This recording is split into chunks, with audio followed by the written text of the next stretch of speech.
हाँ हम ही से आएगी, वो सुबह हम ही लाएंगे।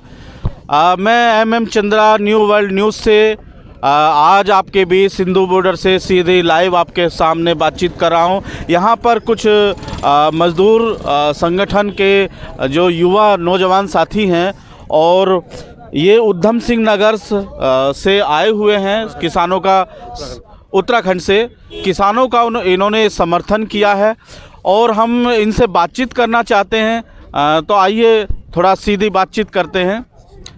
क्या नाम है आपका? मैं वीरेंद्र कुमार, रुद्रपुर इंट्राग मजदूर संगठन कोषाध्यक्ष हूँ, रुद्रपुर उधम सिंह नगर उत्तराखंड से।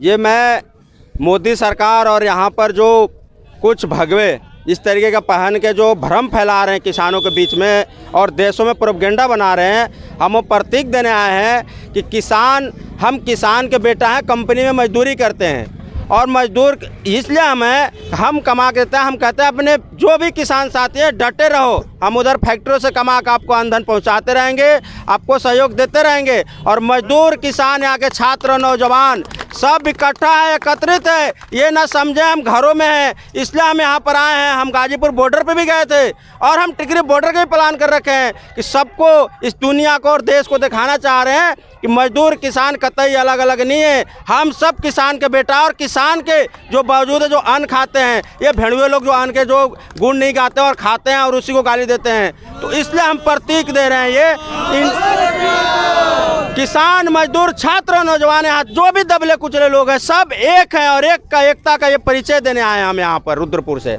अच्छा, मैं ये पूछना चाहता हूँ कि जैसे लगभग 1.5 महीने से ऊपर यह किसान आंदोलन चल रहा है और एक सवाल उठ रहा है बीच बीच में, खासकर बुद्धिजीवी वर्ग में, खासकर लेफ्ट के ही मतलब जो धारा है कि ये कुलकों का आंदोलन है, ये बड़े किसानों, धनी किसानों का आंदोलन है। तो इसमें ये मजदूर वर्ग अपनी हिस्सेदारी किस बेस पर कर रहा है, तो कुछ बताना चाहें? देखिए, मैं इंकलाबी मजदूर केंद्र रुद्रपुर की जो है शहर सचिव हूँ। हम लोग जो है उधम सिंह नगर उत्तराखंड से आए हुए हैं और जो ये बात आ रही है लगातार, और ये चीज़ की धनिकों का आंदोलन है। दरअसल सवाल आज जो है कॉर्पोरेट पूंजी बनाम जो है देश की आम जनता है। ये कहीं से जो है धनिकों का आंदोलन नहीं है। जैसे पूरे देश के अंदर, पूरी दुनिया के अंदर जो साम्राज्यवादी पूंजी जिस तरीके से लूट मचा रही है, और वैसे ही देश के अंदर जो कॉर्पोरेट पूंजी है उसको जो है अब खुला, जो एक पर्दा एक समय लगा हुआ था कि पर्दे के पीछे से जो काम होता था, ऐसा नहीं कि कांग्रेस के टाइम में वो काम नहीं होता था, पर्दे के पीछे से वो काम होता था, लेकिन आज वो काम जो है खुलेआम हो गया है। जिस प्रकार से अडानी, अंबानी को तो है सरकारों का पूरा जो है खुली छूट है, और जो इन्हीं की पूंजी को बढ़ाने के लिए लगातार सरकार जो है, मैं एक छोटा सा उदाहरण आप लोगों को देना चाहूँगा कि पहले BSNL हुआ करता था, आप लोगों को याद होगा, BSNL होता था, वो भी सरकारी कंपनी थी, और जो बिजली कंपनी थी वो भी सरकारी कंपनी थी। दोनों के अपने सेपरेट पोल हुआ करते थे।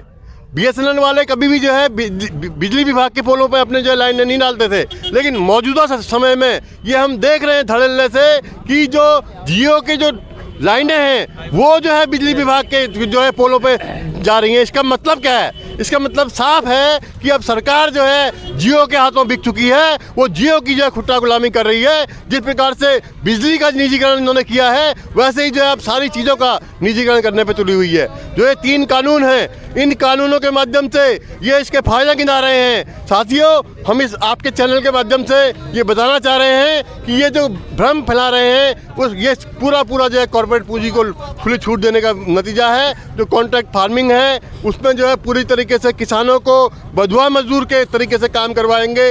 ऐसे ही जो मंडियां ख़त्म करने की बातचीत है कि कहीं भी ले जाओ, कहीं भी बेच लो, कहीं भी ले जाओ, कहीं भी बेच लो, कैसे हो जाएगा? जब आपने एक MSP दर तय होती थी, उसके नीचे अगर कोई बेचता था तो उस पर जो है अपराध होता था और वो जो है जेल की सजा का प्रावधान था। जब वो प्रावधान ही खत्म हो गया है, जब वो पहले वो प्रावधान था तब सजा नहीं होती थी, तब वो जो है जमाखोरी करते थे, लूट करते थे, खसोट करते थे, मनमर्जी जो है महंगाई बढ़ा देते थे। लेकिन अब जब वो कानूनी खत्म हो जाएगा तो जो है लूटने की खुली छूट उनको मिल जाएगी।